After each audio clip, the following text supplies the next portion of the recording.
Olá pessoal, eu sou a Louise Castanhedo e eu estou aqui para contar para vocês as novidades sobre os bastidores da transição planetária.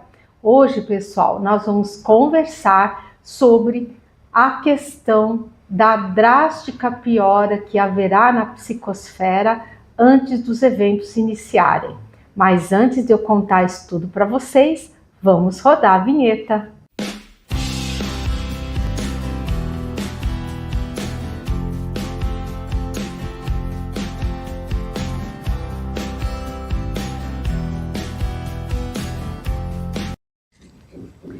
Pois muito bem, vamos começar o nosso vídeo de hoje com muita alegria, como sempre, aonde eu gosto de saudar a todos vocês, meu público querido, desejando muita saúde, muita paz, muita harmonia e principalmente muita esperança, porque o mundo de regeneração está às portas.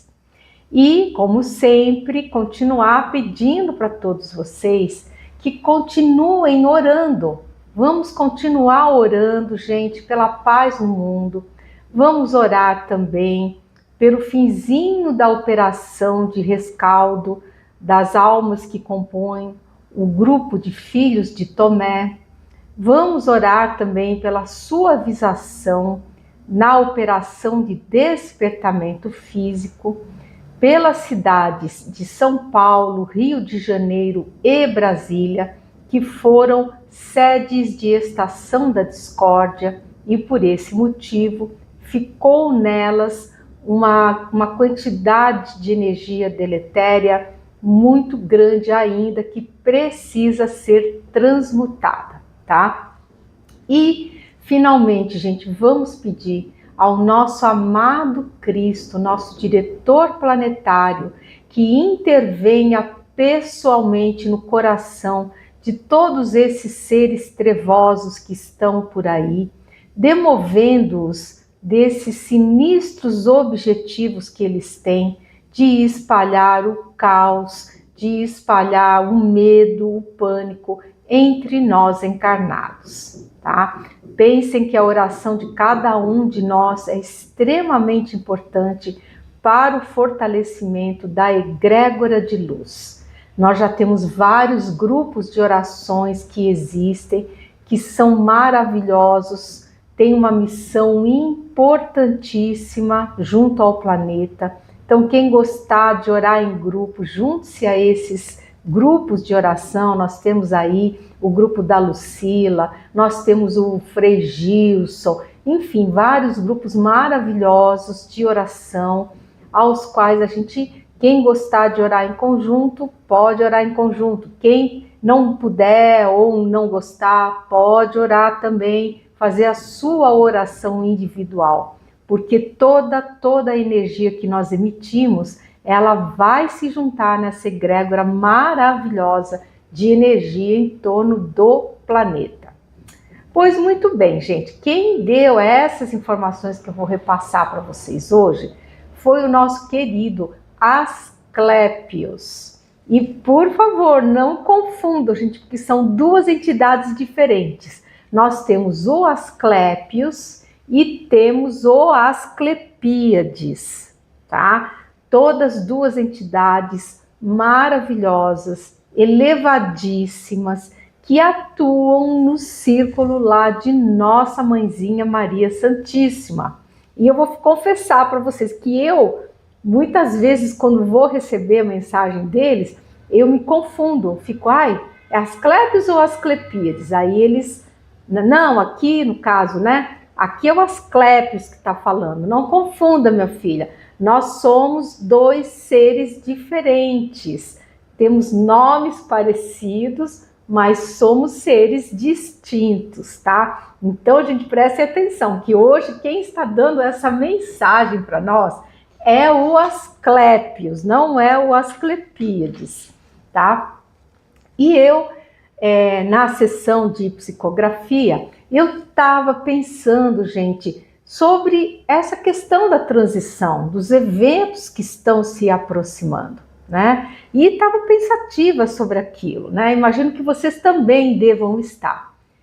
E ele falou assim: olha, minha filha, nós não sabemos a data exata dos eventos, você sabe disso. Então, vamos todos trabalhando com calma, tranquilamente, sem parar, até que o momento dos eventos tenha o seu início, tá? Então, gente, vamos levar nossas vidas, tá? Com calma, com tranquilidade, não vamos parar de fazer as coisas, vamos continuar tendo as nossas vidas, só que nós temos que nos focar, nos orientar a orar mais, tá? Isso sim, gente, a oração é algo extremamente requerido nessa fase pela qual nós estamos ingressando, tá? E ele continuou falando, ele disse, olha, o que nós aqui na espiritualidade sabemos é que os eventos estão muito próximos. Eis que a maturação energética do planeta está correndo de forma acelerada, para a grande alegria do Cristo, vejam só, tá? Porque o nosso Cristo, ele não vê a hora de que a gente entre no mundo de regeneração. Olha só que lindo, gente. Tá? Cristo não quer ver a gente sofrendo, Cristo já quer que a gente entre logo no mundo de regeneração. Mas para isso, o planeta tem que atingir uma determinada, digamos assim, maturação energética para que tudo possa ser deflagrado e que tudo corra conforme o planejamento que ele mesmo fez. Agora, veja só o que ele vai dizer para nós agora, o que o Asclepios nos conta, gente. Falou assim: antes, porém, dos eventos iniciarem, tudo sofrerá uma drástica piora, deixando os corações dos justos muito confrangidos, tá? Então, gente, é aquela história, antes de melhorar, ainda vai piorar mais um pouco, tá? Então, os trevosos, nesse momento, eles vão exultar, eles vão vibrar, porque eles vão acreditar que eles estão sendo os vencedores aí da parada, tá? E aí o que vai acontecer? Os últimos indecisos farão as suas opções. E ele falou assim: nossa, uma questão bem interessante, minha filha, vamos esclarecê-la.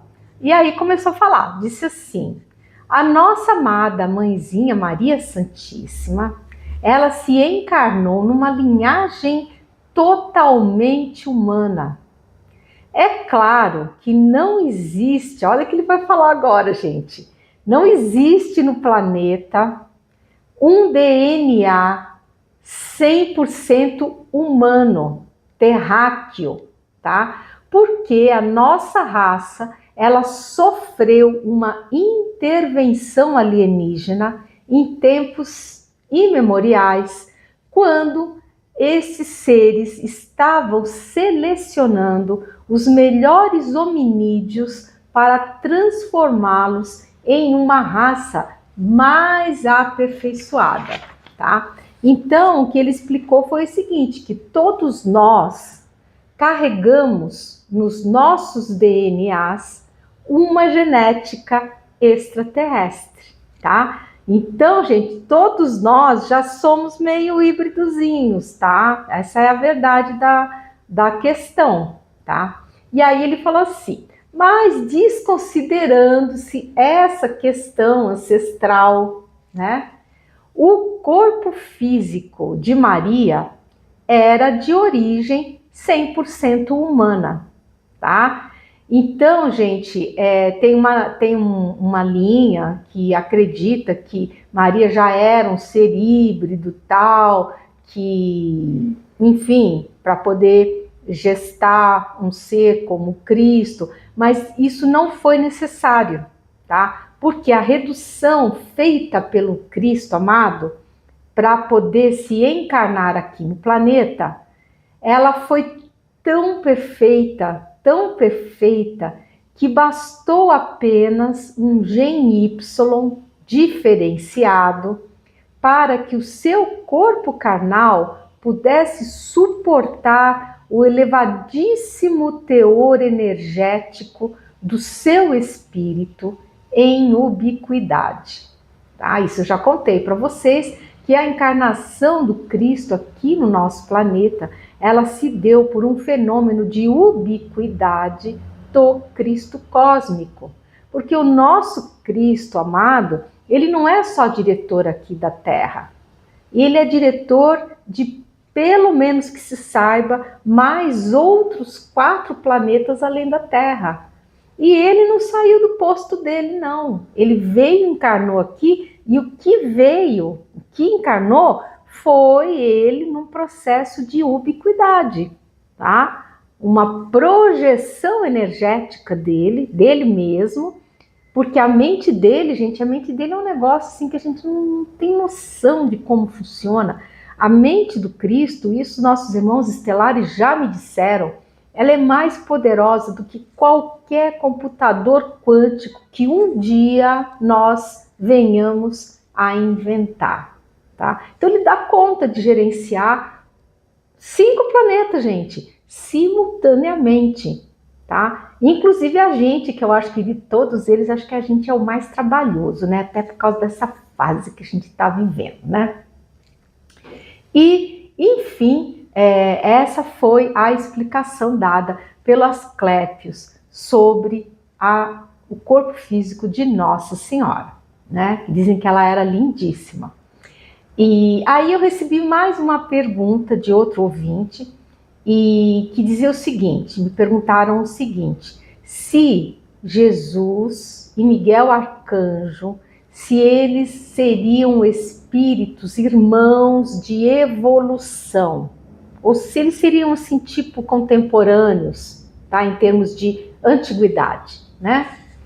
E o Asclépios respondeu, ele falou assim: olha, Jesus e Miguel, eles se tratam tudo pelo nome, né? Miguel Arcanjo que ele está falando, eles não têm a mesma antiguidade. Jesus é muito mais antigo do que Miguel, que, por sua vez, é um espírito espetacular também, diga-se de passagem, e que muito auxilia o Cristo nessas questões disciplinares. Vocês sabem que ele já cuidou de toda a transição de Capela aqui para o planeta Terra. E agora ele vai cuidar novamente de todo esse processo de transição aqui da Terra para Quiron e outros planetas, né? Mas principalmente a gente sabe que o planeta Quiron vai ser o principal herdeiro dos seres trevosos que sairão aqui da Terra. Assim como nós fomos os herdeiros dos seres trevosos que vieram de Capela. E quem são os indecisos, pessoal? Os indecisos são aqueles espíritos que estão em cima do muro, gente, tá? E o que eles estão fazendo em cima do muro? Eles estão aguardando para ver qual dos lados será vencedor. Para daí, então, como se diz, eles pularem na boa, tá? Porque eles são seres ainda muito egoístas, que só conseguem pensar neles próprios. E visando eles se saírem bem, eles ignoram a ética, eles não estão nem aí para que lado que ganha, o negócio é eles ficarem numa boa. Eles ficando numa boa, o resto para eles não tem qualquer importância, tá?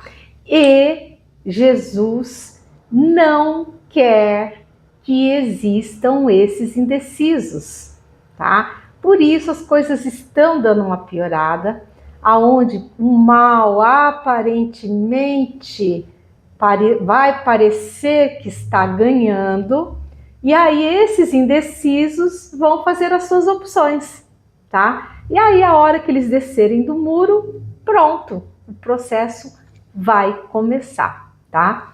E a entidade continuou, falou assim: aguentem firmes, meus filhos, aguentem firme, não percam a fé e orem com fervor, porque logo, logo tudo vai se precipitar e todos os trevosos serão exilados aqui do planeta Terra, rumo a planetas primitivos, deixando todos vocês aqui em paz para poderem continuar as suas jornadas evolutivas. E aí, é claro, né, eu perguntei para o Asclépios se isso também acontecerá aqui no nosso Brasil. E ele respondeu: filha, isso vai acontecer no planeta todo. Ninguém vai escapar, porque afinal de contas, essa é a grande batalha do Armagedon, aonde o mal estertora em suas últimas manifestações. E o resultado, todos já sabem. Que resultado é esse?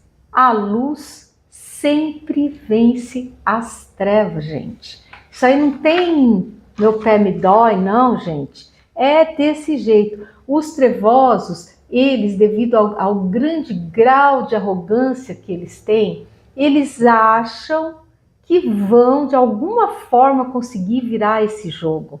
Só que isso não há a menor possibilidade que aconteça, porque o nosso diretor planetário, que é Jesus, que é um ser poderosíssimo, ele já decretou que o planeta vai passar de era. Nós vamos sair do estágio de expiação e provas e vamos adentrar o mundo de regeneração, tá? Então, só fica essa confusão aí toda que eles estão causando, porque eles acham que vão conseguir de alguma forma virar o jogo. Só que realmente isso não existe, gente, a menor possibilidade de que isso aconteça. Por isso que o Asclépios nos recomenda, eles dizem: aguentem firme, vamos todos, gente, aguentar firme, vamos manter os nossos valores éticos, vamos nos manter firmes nos nossos valores, vamos nos exercitar no bem. Quem perseverar até o final vai receber grande recompensa espiritual, tá? E falou para ficar tranquilo, falou: gente, essa encarnação é uma encarnação valiosíssima para todos vocês.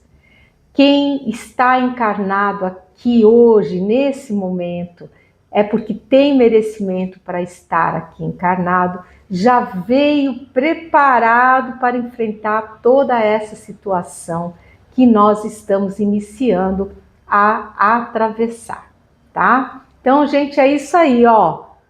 Vamos para frente, força, vamos orar sem medo, pessoal, sem medo, tá? Lembre-se que o medo, angústia, todos esses sentimentos ruins são alimento para os trevosos, tá? É o que eles querem, porque eles se alimentam desse tipo de energia e eles, de alguma forma, eles não curam, mas eles fortalecem o perispírito deles, tá? E a gente não tem que ficar alimentando o trevoso, não. Por isso que nós não podemos ter medo, tá? Porque Jesus está do nosso lado. Jesus é o nosso diretor planetário. E ele vela por todos nós, gente, porque ele tem essa capacidade espiritual de estar conosco.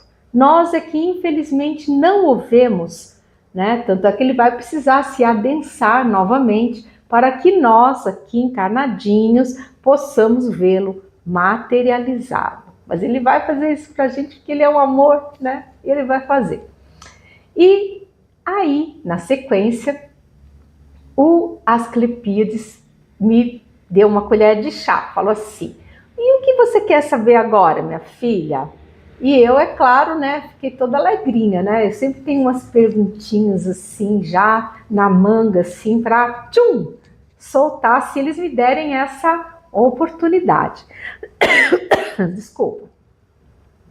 E eu então perguntei sobre o DNA de Nossa Senhora, porque eu recebi uma questão muito interessante de um dos ouvintes que me perguntou assim, se o DNA de Nossa Senhora era 100% humano ou se ela já seria um ser híbrido.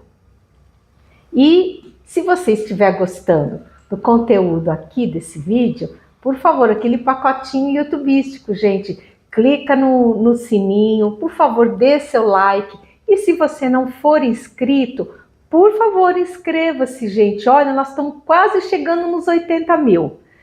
Quase. Se todo mundo que assiste os vídeos se inscrever, a gente vai chegar fácil nos 80 mil, gente. E vai ser absolutamente maravilhoso. Outra pergunta que eu recebi dos ouvintes eu achei muito interessante, que é assim, me perguntaram se depois do apagão nós vamos viver mais. E o Asclepios gostou da pergunta, ele falou, essa pergunta é boa, minha filha, vamos lá. Ele falou assim, a raça humana, quando entrar no mundo de regeneração, ela terá o seu limite de vida encarnada bem ampliado, porque não será mais uma vida tão sofrida e cheia de penas, angústias e doenças que hoje nós temos. Mas esse será um processo gradativo que irá se instalando à medida em que a gente for evoluindo.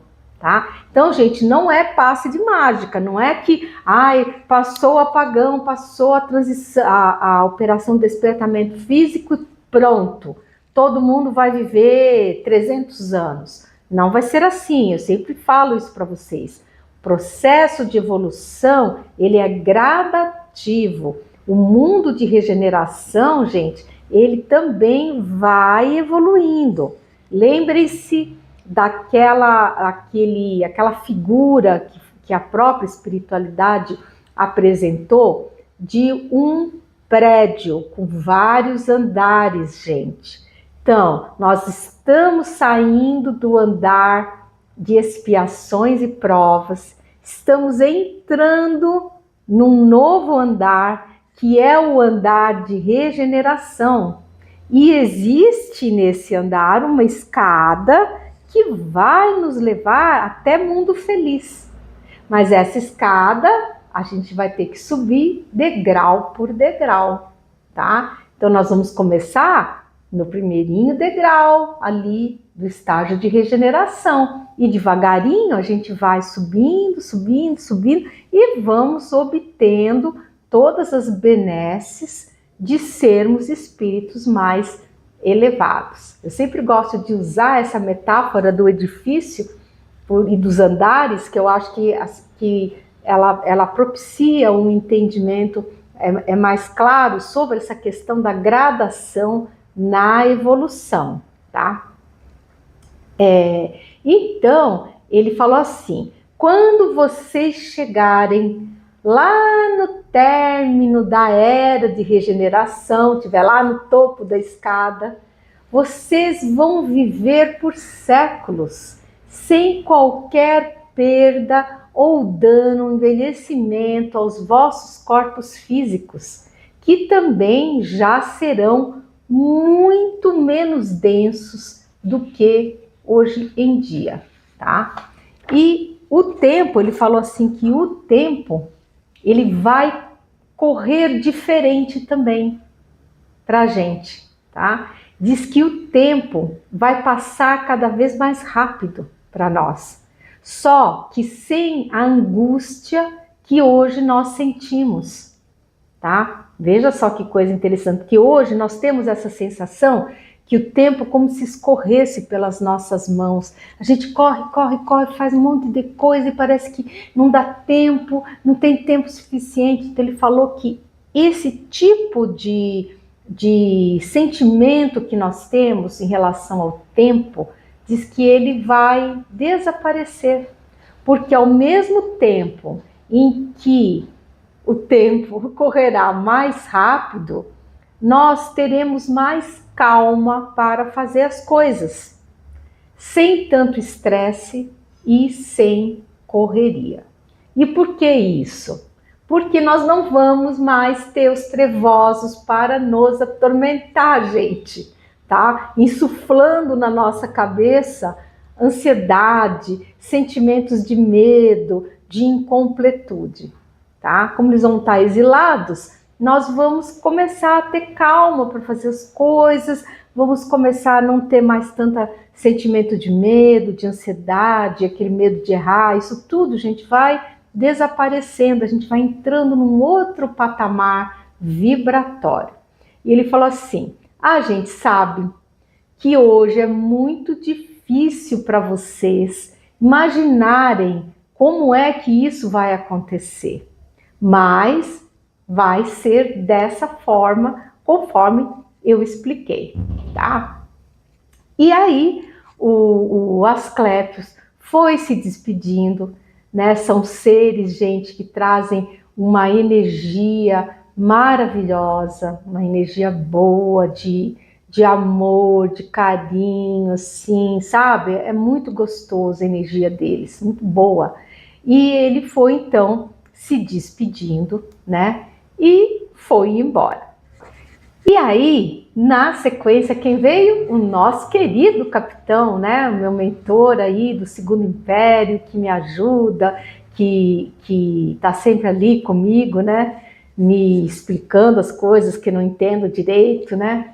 E aí ele veio e eu perguntei de novo para ele, perguntei sobre a situação no Brasil, se essa situação vai apertar, porque eu estava me sentindo muito angustiada com tudo que está acontecendo no nosso país. E ele falou assim, minha filha, vai apertar sim, mas será por pouco tempo, você vai ver. Aguentem firmes e continuem orando com fé, porque logo tudo se resolverá. E vai se resolver da melhor maneira possível. Ele falou assim, e olha que ele contou, ele falou assim, o astral está muito, muito tumultuado.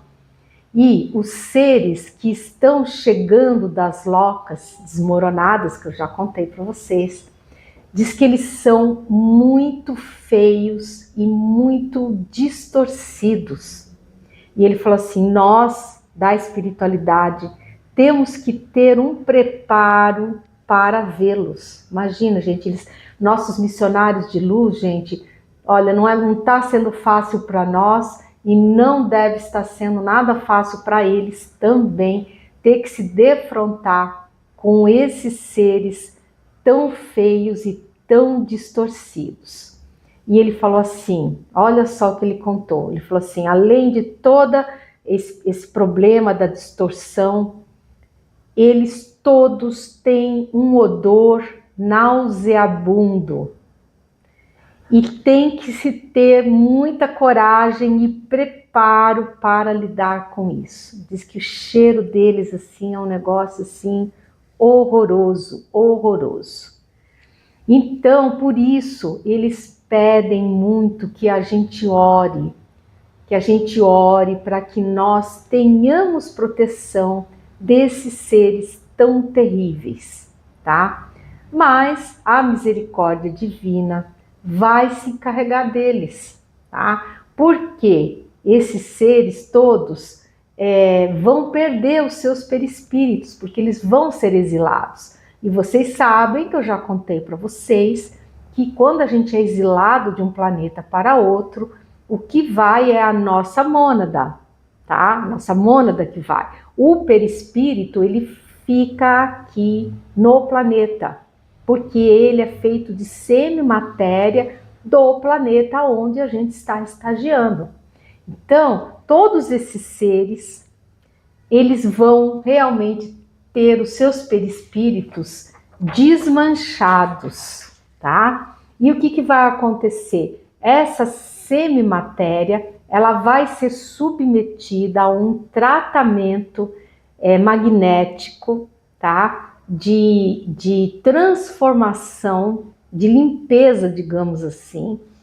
E essa energia péssima, esses odores, todas essas coisas vai ser totalmente transmutada pelo nosso planeta querido, gente, que já foi devidamente preparado pelo Cristo amado. Vocês se lembram quando eu falei que o Cristo estava trabalhando na decodificação dos cristais?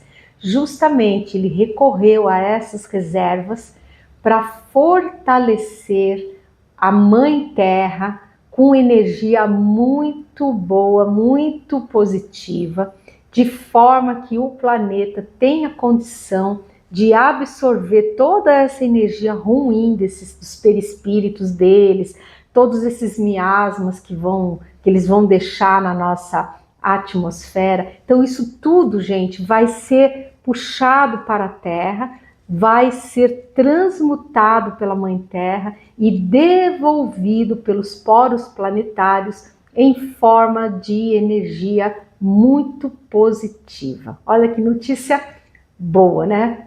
E o capitão comemorou e falou: olha, ainda bem que isso vai acontecer, minha filha, porque é horrível ver esses seres e sentir esse cheiro fétido que todos eles têm, né? E é isso que eu falei, né? Como vocês podem ver, os nossos irmãos de luz, gente, também sofrem nesse contato com esses seres tão pouco elevados. E nem por isso eles deixam de fazer o trabalho deles de auxílio, de ajuda, de proteção a nós encarnados, de encaminhamento a esses seres, aqueles que resolvem se entregar, né? E é isso, pessoal. Então, eu espero que vocês tenham gostado de saber disso tudo. Eu sou a Louise Castanhedo, eu espero vocês no próximo episódio aqui desse canal. Até lá!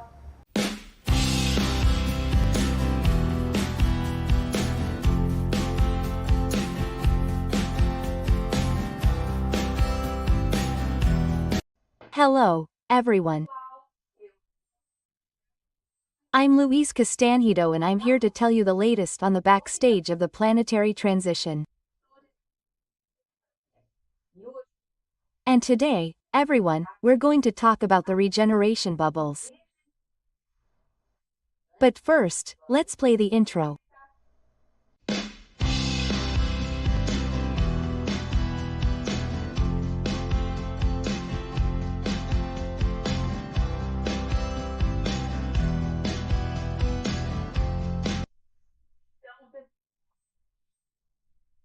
So, everyone, as always, I like to start the videos by greeting all of you, my dear listeners, asking for much health, much peace, much harmony for all of you and your families, your relationships, your work.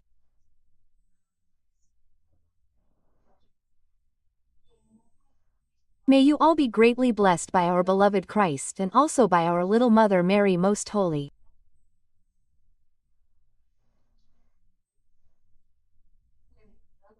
And as always, I remind all of you, everyone, to keep praying for peace on the planet, because it's working very, very well, everyone.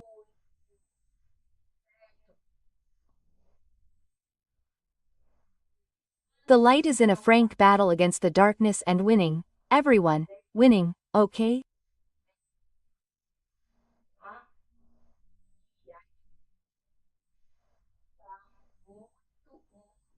And the spirituality is very, very happy with several facts that are unfolding in the field of our planetary astral, okay?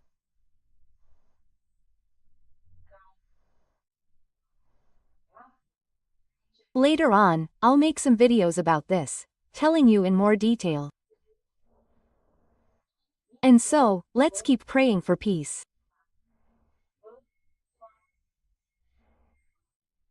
Let's continue praying for your vision in the physical awakening operation and also for the rescue operation for the souls that make up Thomas group.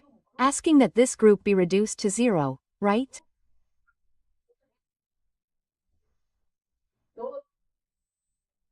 That all these little souls we have here can follow the missionaries of light, can realize that they are being targeted by divine mercy, right?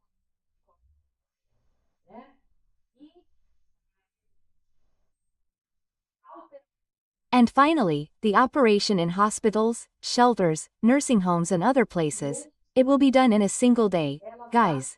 Because I have received many questions from listeners and they are questions, it is a really pertinent question, right?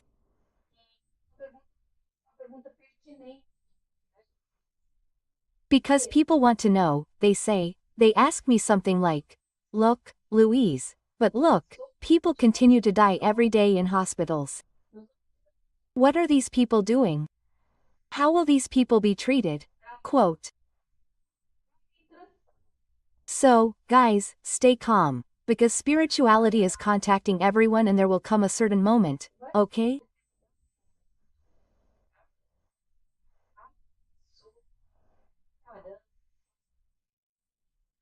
People who are in hospitals, in places where they are about to disincarnate, will be contacted before they disincarnate, during their physical sleep.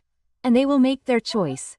If they want to follow the missionaries of light immediately after disincarnating, or if they don't want to follow the missionaries of light, because nothing is forced, people.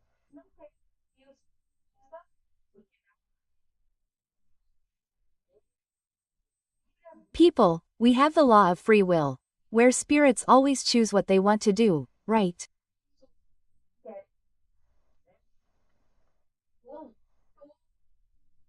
So, everyone will have the opportunity to be rescued by divine mercy. Look how beautiful this is, people. And finally, the entity that came, who presented herself very luminous, continued telling us, talking about this, all these issues, right? And she said, look, the decision to accept or not the rescue will be up to each person's free will, according to the law, right?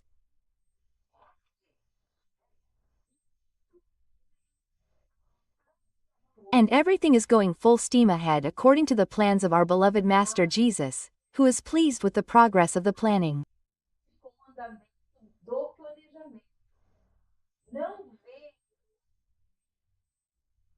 Doesn't he, our dear Jesus, see the time when we will pass into the world of regeneration and leave all these hardships behind, sending them to the realm of memories?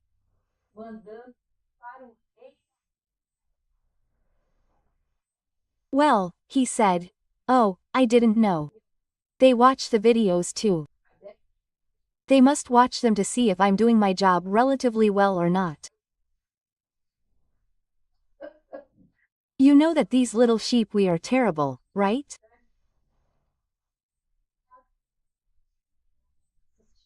But they said that they liked watching a video of mine where there was a request for everyone to pray and that I talked about the bubbles of regeneration.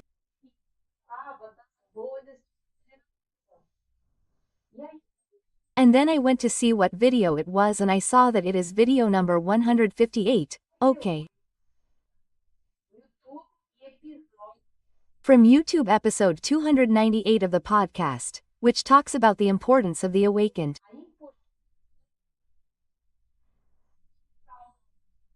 I'm going to leave the number of these videos in the description of this video, if anyone wants to go back and watch them again or if anyone is just joining the channel, okay? Stay there, the information will be there. And he then added more information about this issue of regeneration bubbles. And he said, how many bubbles of regeneration?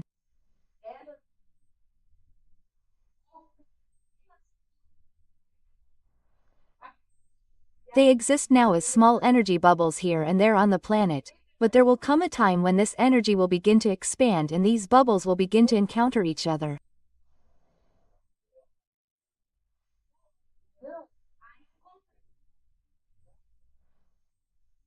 And when they meet, they will unite and form.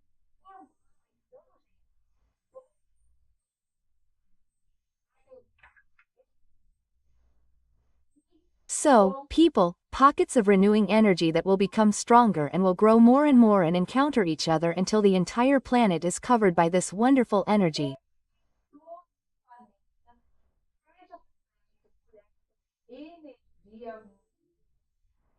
Sensational, right, people? And this is the nature of energy, and it will be predominant in the world of regeneration. So I don't know if you remember, but when I made that video back there, what did it say in that video?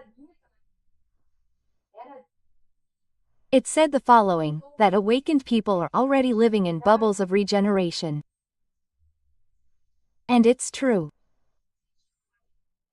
We look around and see so many strange things happening, and with our family, things are moving forward, they are moving forward.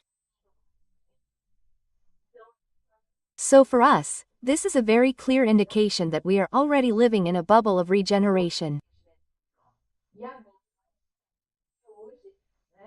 And now, in today's video, this wonderful entity comes to tell us that these bubbles that are now tiny, sometimes almost divided into people, families, small groups, will begin to expand and touch each other. And then the energy will increase, increase, increase, increase.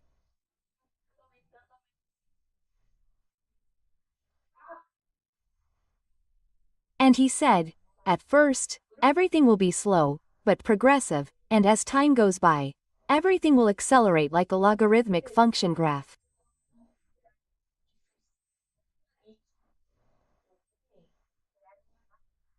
Good works like this, and we hear in the astral field that there is not much time left before everything will precipitate.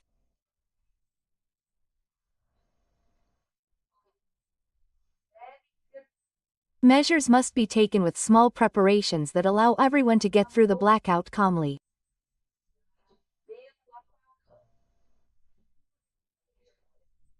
So, people, look, we have been receiving several warnings from various entities that are telling us, look, we are getting closer, look, we are close, right?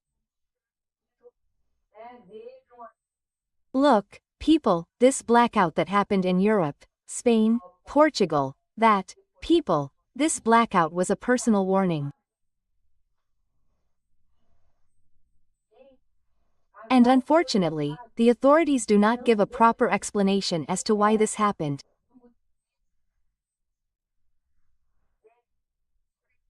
Guys, this energy overload that occurred in the transmission lines was caused by the sun, by these solar gusts.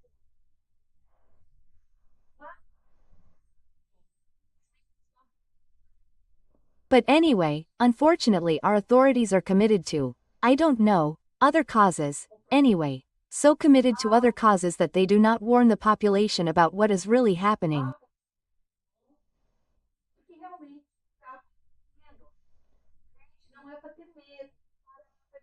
And guys, this is not to be afraid, this is to prepare the population, because then when the real blackout comes, people will already have an idea of how to prepare themselves, how to proceed during this period, without panicking, without thinking that the world is ending, right?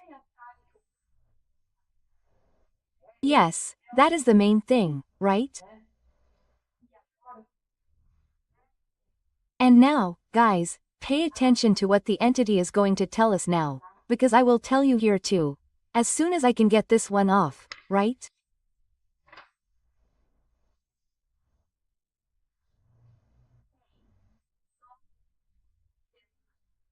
They said that our stellar brothers are already working to contain dark intentions related to nuclear weapons.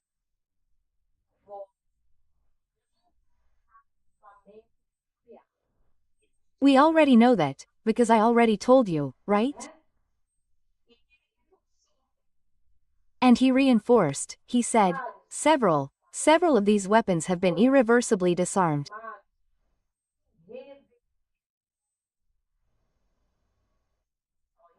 Look, that is, it is not simply a deactivation that can be reactivated later, no. They are being, people, permanently disarmed. I was very happy, people. For me, they could disarm everything right away, all of these artifacts around the world, right? But they will do it as the guys intend to use the weapons, they go there and poof. Turn that one off, turn that other one off, turn that other one off, so that people start to realize that they are not in control of these evil actions on the planet.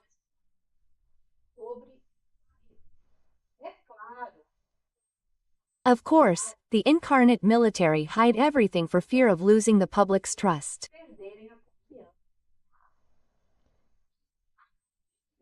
And the vigil of the elevated extraterrestrial brothers continues over them.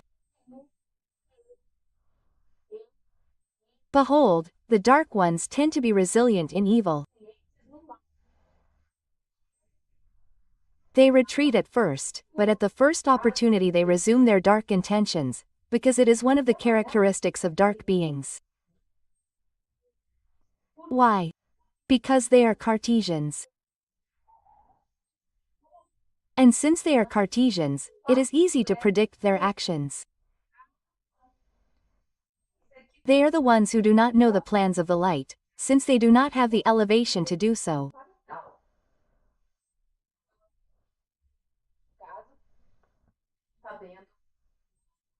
The poor, dark ones, in this case, learn about the designs of the light through communications made by the mediums that we have there, in various places on the planet, and who are bringing, guys, all this information that comes from the light and from elevated extraterrestrial beings.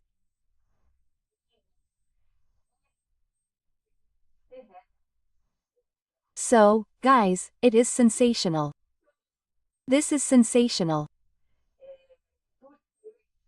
Well, because I don't know about you, but I was very I was comforted to know that they are taking care of this for us. Because the dark ones really have this characteristic, they are insistent. You can notice. Their whole attitude is one of insistence. They think like this: we will insist until we succeed. We will win through exhaustion. Quote. But the light does not get tired, guys, it does not get tired. And they won't be able to continue with their evil intentions. And I was very happy to hear all of this. And do you know what else this entity told me, guys? I was like, right? Because I already knew that the spirituality had told me that the dark ones watch the videos that we make here on the channel.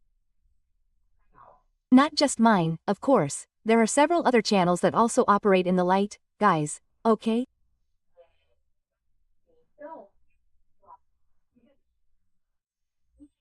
Well, anyway, so what they said that they watch, and as they learn the news of the light, what is expected to happen to them, what will be the fate of everyone, that the dark elite will also be duly exiled from the planet.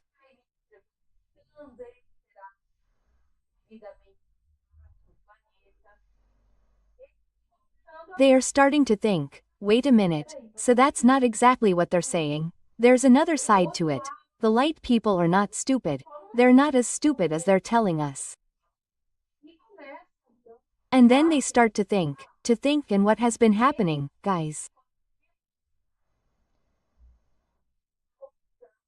There are starting to be many desertions in the Dark Legions. Okay. Because people are thinking and they're starting to see that it's not a good idea to continue serving the darkness. And they're leaving, people, in large numbers, asking for help from the beings of light. And this, people, is wonderful. There couldn't be better news than this. And when they get there, they're all welcomed. Of course, those who are marked, people, will be exiled. That's not true, my foot hurts, right? As they say in Minas, right? Well, they're really going to be exiled. But what's going to happen? They'll be exiled under much milder, much more peaceful conditions. They may perhaps have milder fates and orbs that already have a certain degree of civilizational elevation, right?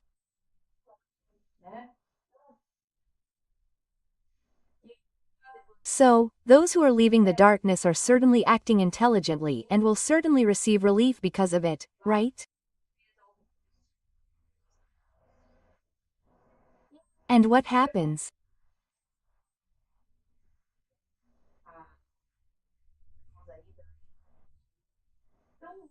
The spirits that make up the high ranks of the dark elite are very angry about all this. Very angry and, as the entity says, like stubborn children, they are screaming, kicking and writhing on the floor because their wishes are not being carried out the way they want.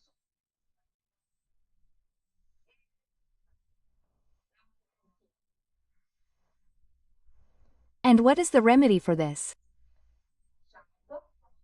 Leave them alone to scream and kick until they calm down and start to reason. And the day will come when such beings will feel the call of the light. Because it was like that with us too. We all began our evolutionary journey as simple and ignorant monads. And as such, we made several mistakes, several paths that were not the right ones. Until we learn and start to make amends, right, for the light, right, which is our destiny, people. We were created for the light. Isn't that beautiful, people? That is very, very beautiful. And look, guys, if you're enjoying the content of this video, you know what to do. Like it, click the bell, share it, and send it to your friends. If you're not subscribed, please subscribe to the channel.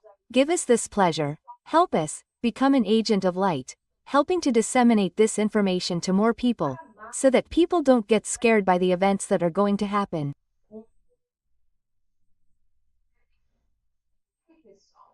So, guys, I asked who I had the honor of talking to, and do you know who it was?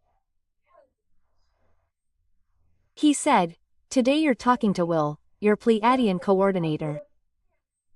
You know that I have two coordinators, right?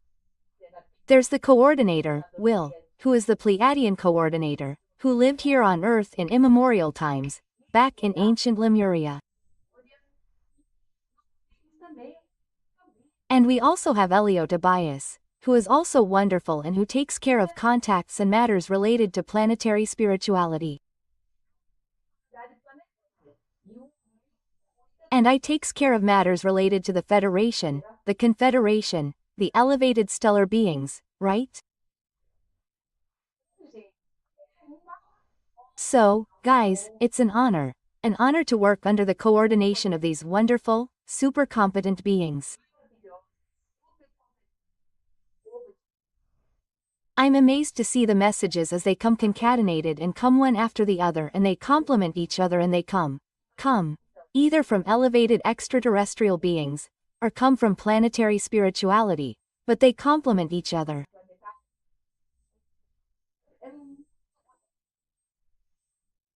Yes, it's very beautiful to see the intertwining, the technique used to pass this information on to us, always in an extremely intelligent, logical and competent way. So, it's a huge pleasure.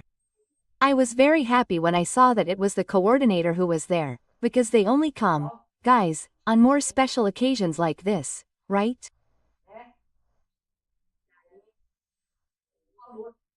And then Will said, he said, "Look, my dear, we are satisfied with the progress of the work and we came here to declare the end of the 4th book phase."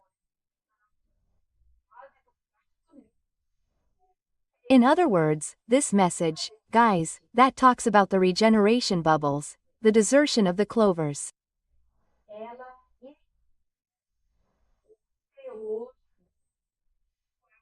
She finished the 4th book, folks, which with the grace of God we have already managed to work on, and it is now coming to your hands.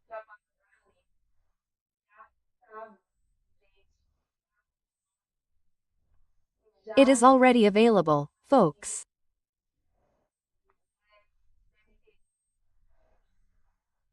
If you want it, if you are interested in studying it, in seeing the messages in more depth, look, we recommend that you buy it and read it, because there are many wonderful messages in this book and it will be available for you to consult it, whenever you want.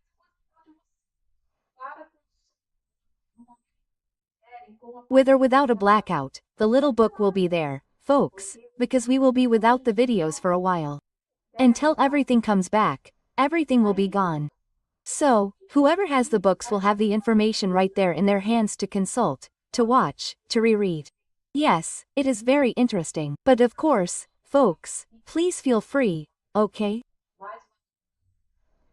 Once again, I remind everyone that all this work, all the books, all the money that is raised, including from YouTube, folks, none of it stays with us here. We use the money either to reinvest in the publication of new volumes, or sometimes to purchase equipment, a microphone, or something else that is needed.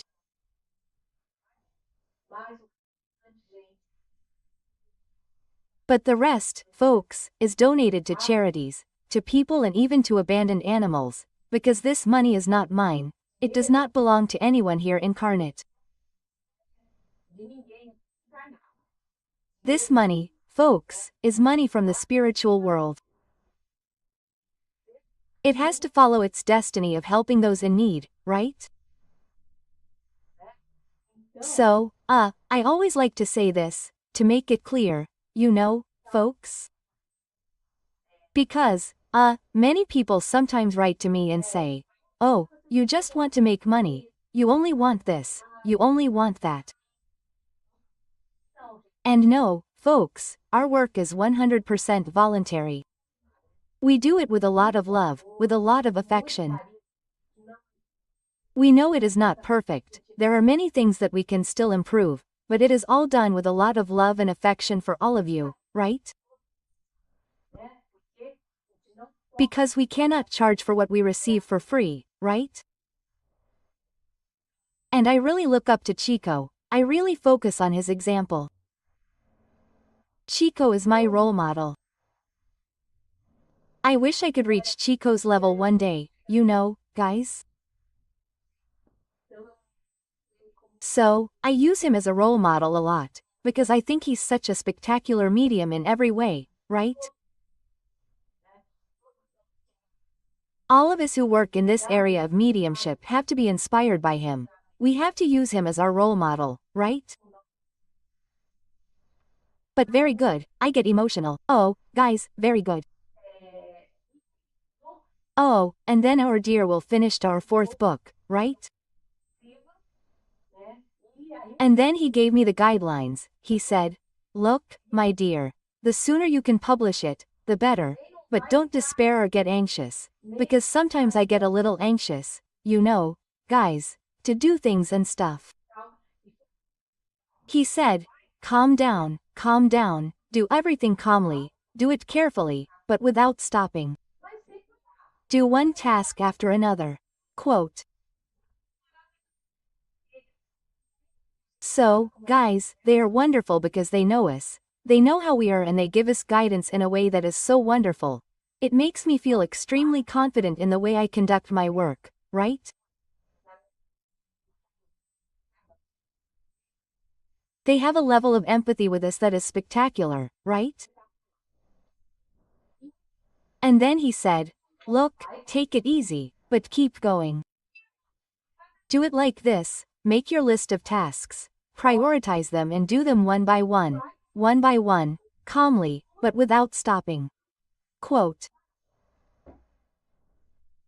And then I was very happy with his presence here with us, right? And I took the opportunity, right, guys, to make a request of him, which I always ask when he comes. I ask him if he can't, one day, tell us a little more about Lemuria, what happened? Because, we still have some news about Atlantis, but about Lemuria is even older than Atlantis, and we don't have many records, right? So I always ask him if he can't tell us, right?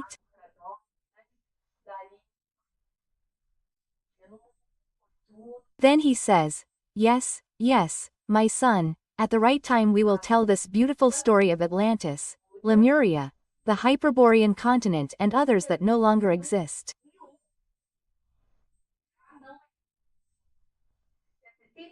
I mean, there's more and it must be the land of Mu, because we know some things, right, that have been passed down through oral tradition, right? Quote. And I was super excited, right?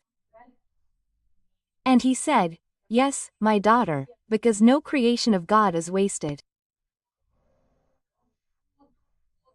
So, everything always has a use, a purpose always focused on the evolution of beings. I was really excited, right? I'm waiting. Let's see the day that our esteemed coordinator, will tell us the story about Lemuria and these lost continents, right? Quote. Then he said goodbye and sent me a little message, guys. Do you know who it was from? From Tiberius. Oh, Tiberius is so cute. And he's cute, but he has a huge responsibility, guys, because he commands the Legion of Knights Templar that serves Michael the Archangel. Poor guy, he must be working here, right, to be able to prepare everything, to get everything right, because the operation date is coming.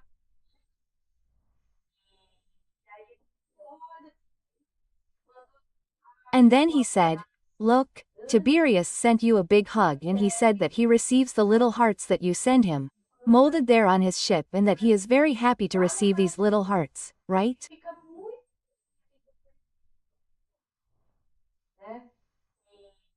And look, he said that Michael the Archangel is also happy because sometimes I get taken advantage of, right? And I send some little hearts like this to Michael the Archangel. I'm like, who am I? Who am I? Quote dot. But I send you my little hearts and know that when you express these beautiful things and spirituality, our elevated stellar brothers receive it, you know, people? They receive it. I like to tell you this, so that you know that you can also do this if you want, if your heart understands that it must be done, because they receive it, you know, people? That's really cool.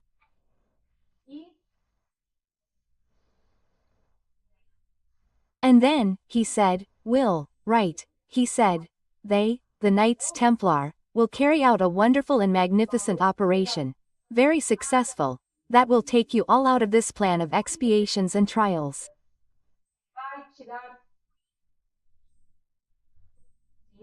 And they really will, right, people, it will be a tremendous psychic relief.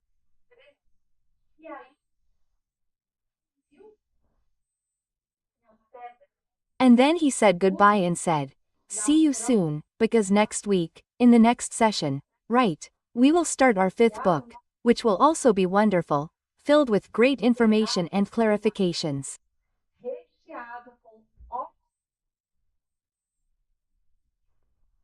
So, goodbye.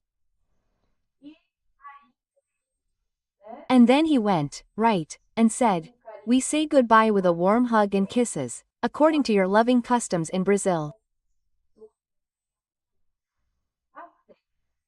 Until then, and then he left, right? And then I received our dear captain. And the captain arrived, happy as always, super sweet, right? And he said, look, did you see how great it is? Our 4th book is finished. We can now start working on compiling the messages, and we will try to put this book there. Materialize this book as quickly as we can. And thank God, guys, I've already managed to. The book is already there. Want to see? Where is it here? Let me see if I can find it. Where is it? Oh, it's here, look. Look, guys, here's the book. Look how cool, right? So, I'm very happy to have been able to materialize it. It's already in the Access Information Registry. And look how interesting what the captain told us. He said, look, I'm going to tell you that in addition to the books, the videos will also be in the Archaic Registry. But books are stronger ties, let's say. Their ink leaves a stronger mark on the record here. Do you understand?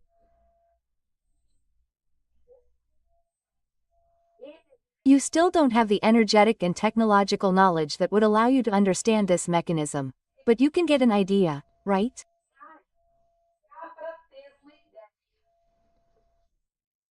And that's what he said.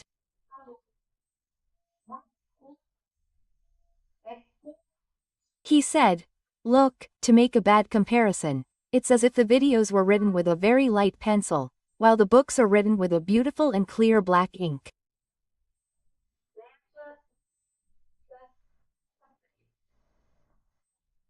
So, the information is already being passed on to the archaic record.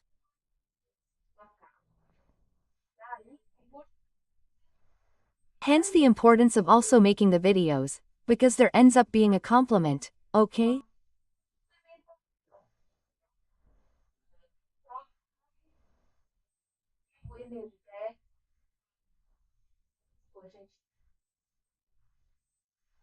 Well, but for an energetic and quantum reason, we still don't know how this mechanism works. But the fact is that printed books make a clearer record.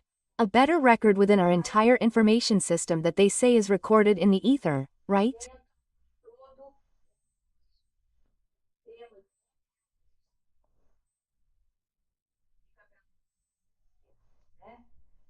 And that's it.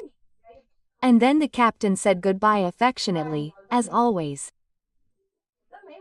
And I'm also going to take the opportunity to say goodbye to all of you with much affection, everyone. And please, everyone, don't forget to pray, because our psychosphere is getting denser and it is necessary, people, to be very vigilant at this time, okay? Let's continue praying without fear, with much faith and trust in the beloved Christ, in our little Mother Mary Most Holy, who watches over us and protects us. Okay, everyone, I'm Luke Castanhio. I hope see you in the next video here on this channel. See you then.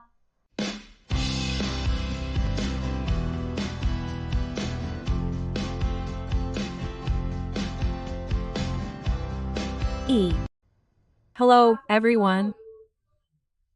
I'm Louise Castanhio and I'm here to tell you the latest on the behind the scenes of the planetary transition.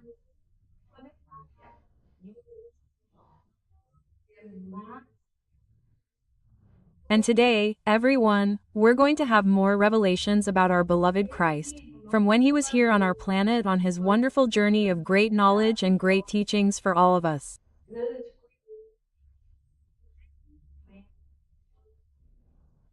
But first, let's play the intro.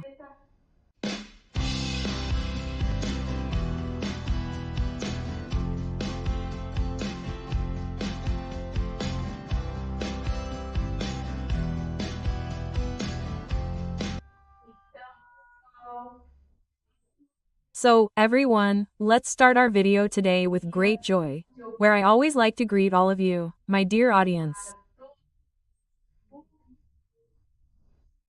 Everyone, we already have more than 50,000 awakened people on the channel.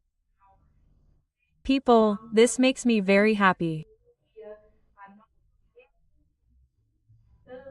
Our spirituality is also celebrating and with the success of spreading the good news of the world of regeneration.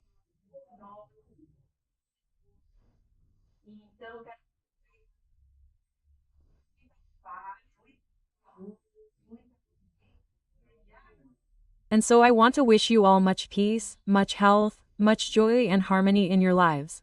And most importantly, everyone, lots of hope, and may hope spring forth very strongly within the hearts of each one of us, always based on trust in our beloved Christ, because he is, people, in command of absolutely everything here on the planet.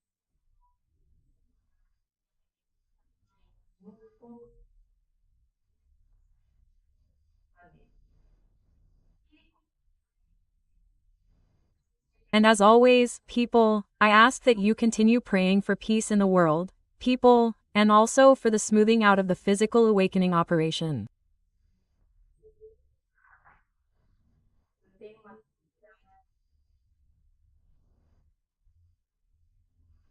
And I have some news to tell you that recently, in the last mediumistic session I had, I learned, people, that the rescue operation for lost souls has already concluded.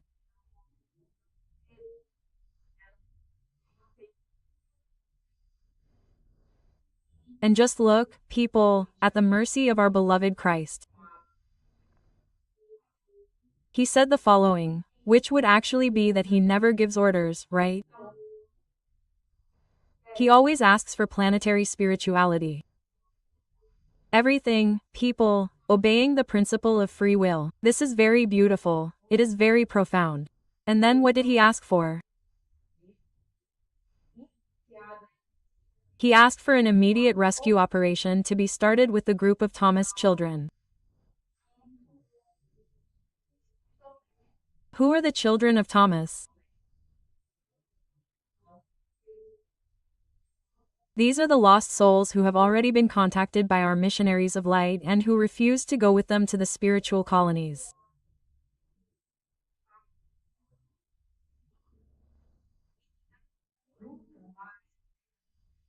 So, this group, let's say resistant, who didn't understand the objective of the mission, they were unable to reach, to understand that they are the object of divine mercy. This group that remained, who received the name of the children of Thomas. Thomas, you already know why, right? That Thomas was that apostle who wanted to see to believe, right?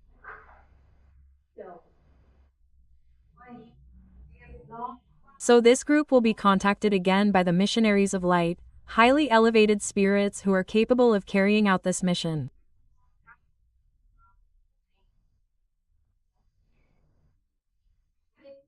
And it is believed that many more souls will be rescued. What is the objective of this operation, people? If possible, to reduce this group to zero.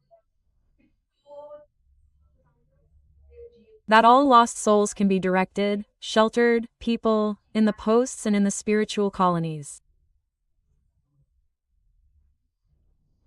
Why is that? So that they are safe when Archangel Michael operates, because people in the threshold, people, and in the Earth's crust, let's say, in the astral plane, people, things are really going to get hot, okay?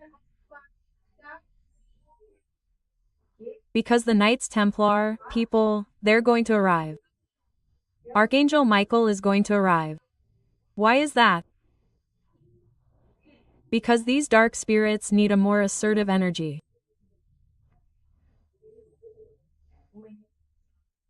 Look, it's not an energy of violence, it's not an energy of anger, but rather a severe, disciplining energy, because they are beings that need discipline. So imagine this group lost there in the middle, in the brawl, in the astral plane, wandering around in the middle of that confusion. They're going to be traumatized, first because they're going to see many ugly beings, many deformed beings being captured.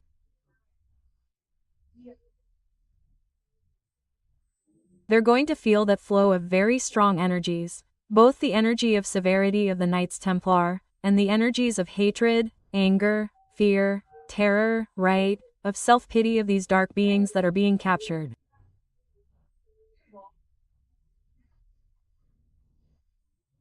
And since they won't have, let's say, the physical protection that we incarnates have, they will feel all of that.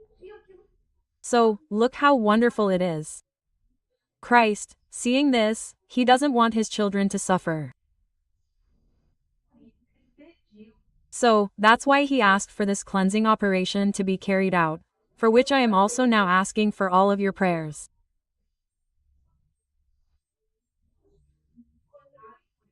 Let's all pray together for these souls, asking that this group of children of Thomas be eliminated from the face of the earth.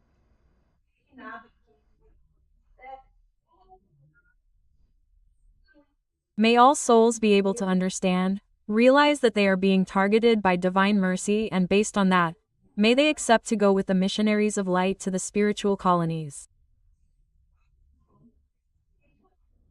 Always remember, people, that it is the law of free will.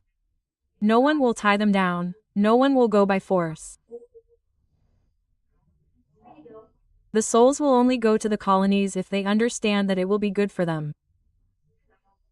Okay, guys? I wanted to tell you this news because I found it very beautiful, very cool, right? Another demonstration of the divine mercy of our beloved Christ. But let's get to the subject, folks. Very cool. So, I started the last video by telling you some things about our beloved Christ. And of course I had a lot of questions that our wonderful captain, Lieutenant Joao, was there answering, folks. And it's really, really cool to know these things. But let's get started. So, I asked the following question, which I've already received many questions from you guys. I asked it like this. Captain, when Jesus was in the desert, in that passage where he is tempted by the devil, anyway, right? There's a whole temptation. Jesus talked to Yahweh.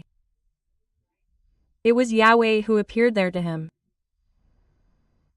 And look how interesting the answer the captain gave me was.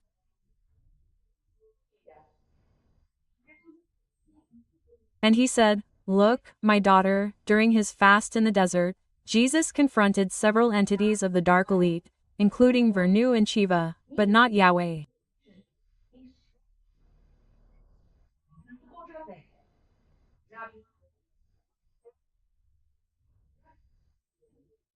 Jai kept his distance, sending his reckless henchmen to tempt Jesus, because he planned to have Jai appear later as his Lord, God and Savior.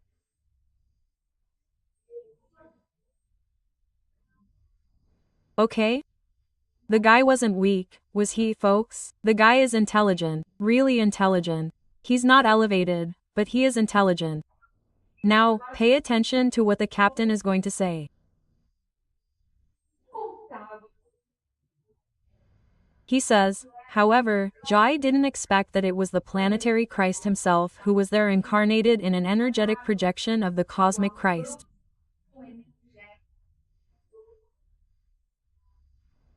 I've already explained that to you, right? Because the cosmic Christ, folks, is our planetary director, and he is also the planetary director of 4 other projects that I've already told you about.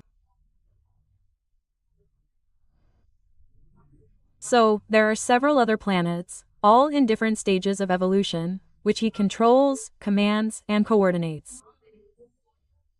And Earth is just another one of those planets. So, what did he do? He wasn't going to give up all his projects to come here and take up a body of flesh.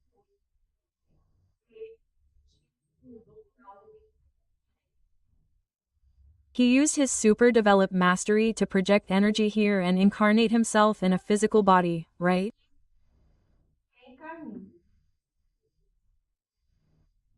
I already told you about that in the last episode. And what happened?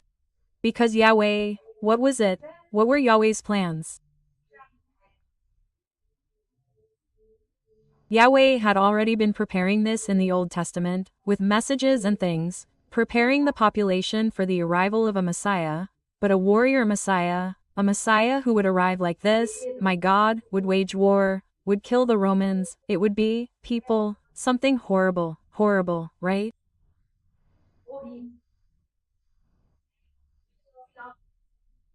And in the end, this Messiah would win all these wars and Yahweh would arrive in good health as the general commander of the planet.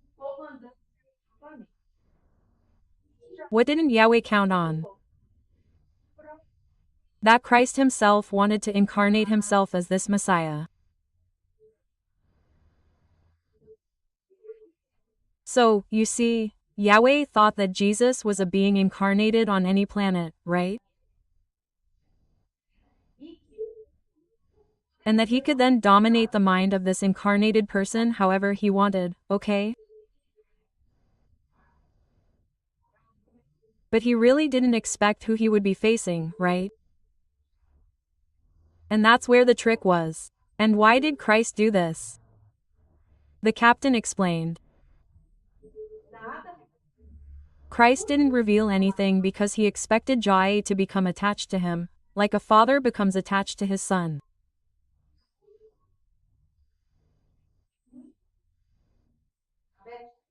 And if Jai had managed to become attached to Jesus as his son, he would have been able to decrystallize his heart.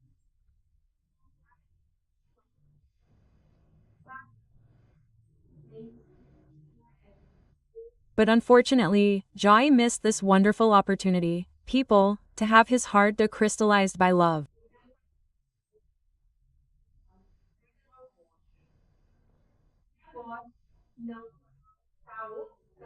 And now he will have no other alternative but to be exiled again and detoxified from so much evil.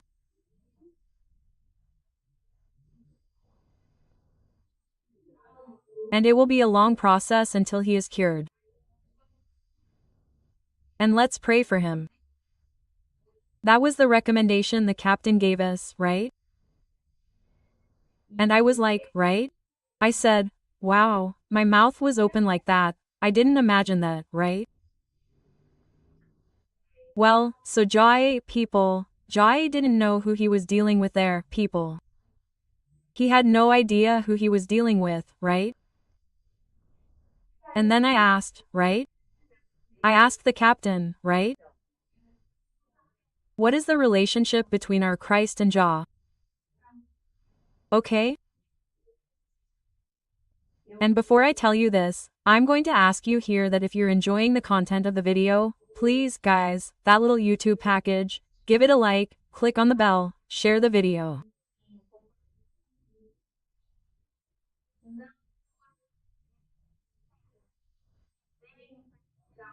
If you're not subscribed, please give me the pleasure, the honor of having you subscribe, because with this simple gesture you end up becoming agents of light, because you will be collaborating in this work of spreading the good news of the world of regeneration.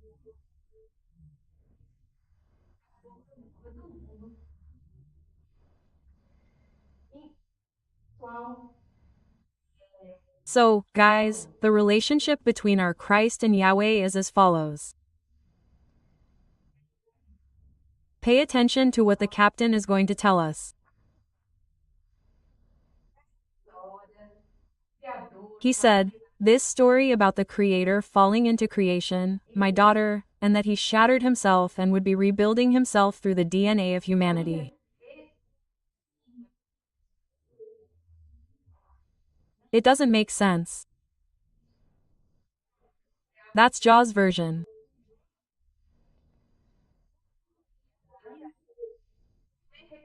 Because he would love to be able to rebuild his paraspirit from human experiences, without any effort on his part, right?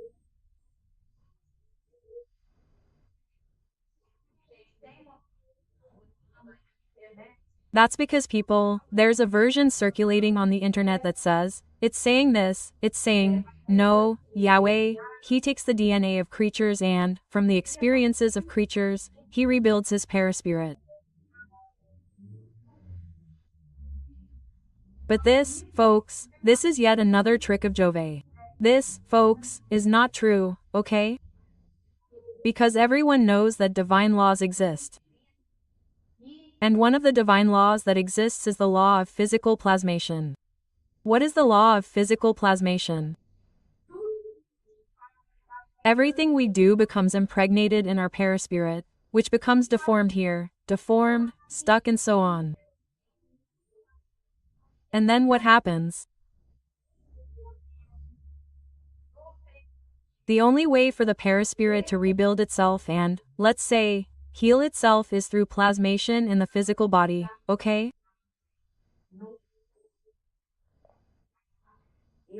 I mean, they didn't give me details about how exactly this works.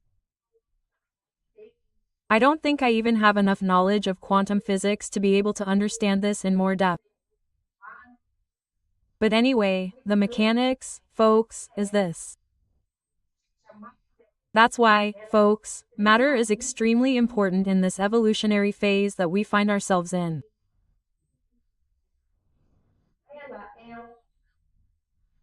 It is let's say, it leverages our evolution in a much, much, much faster way. That's why, folks, the long line that exists for reincarnation on the planet, people, there is a line, okay, to be able to reincarnate here on the planet. For what people? So that the spirits can rebuild their paraspirits, heal them, cure them, remove the deformities through this process of plasmation in the physical body.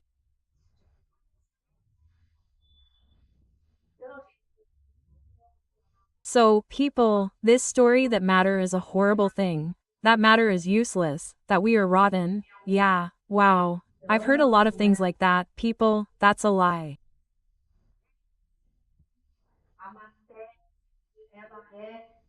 Matter, people, it is essential in this evolutionary stage that we are in. Of course, as we evolve, the day will come when we will be able to dispense with this physical body. Yes, just like our stellar brothers, who are already transdimensional, the beings of our planetary spirituality are also wonderful. They all, no longer need a physical body. But we, as we are still at the beginning of our evolutionary journey, we need it because we still do a lot of stupid things and this nonsense leaves its mark on our paraspirits and we need to wash it. Here, not even a single piece of clothing that gets dirty, has to be washed there. So, what happened? Jai, by choosing not to reincarnate on the planet, he ran away from this process of cleansing and, let's say, reconstruction, remaking his paraspirit.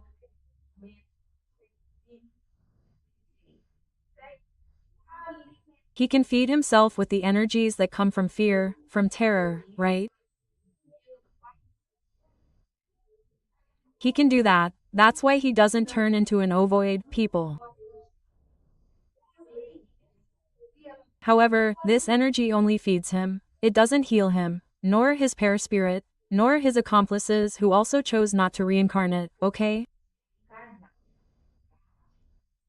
So, you see, all this is very interesting, when you start to understand how it works.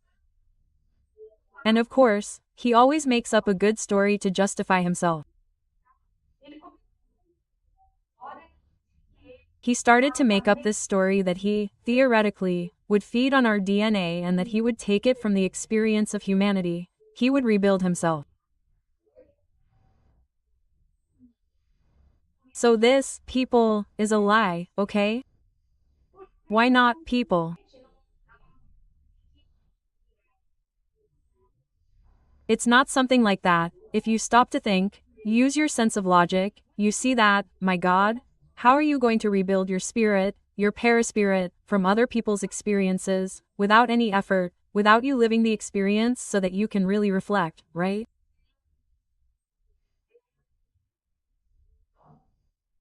You're sucking, let's say, you would be sucking on other people's experience. And this, people, does not obey divine laws, especially the law of evolution. No one evolves with other people's experience, okay?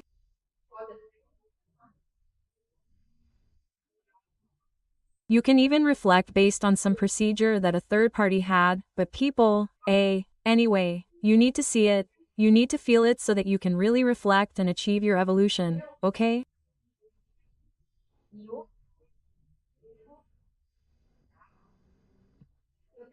I hope I was able to explain this to you, because it's a very complex subject, people.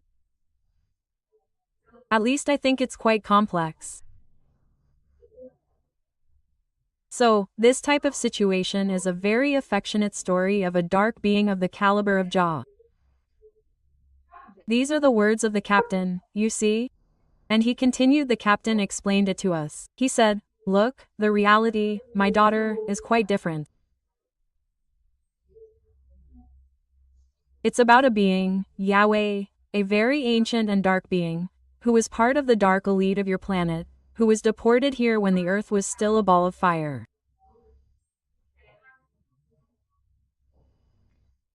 We've already told you about this before, right?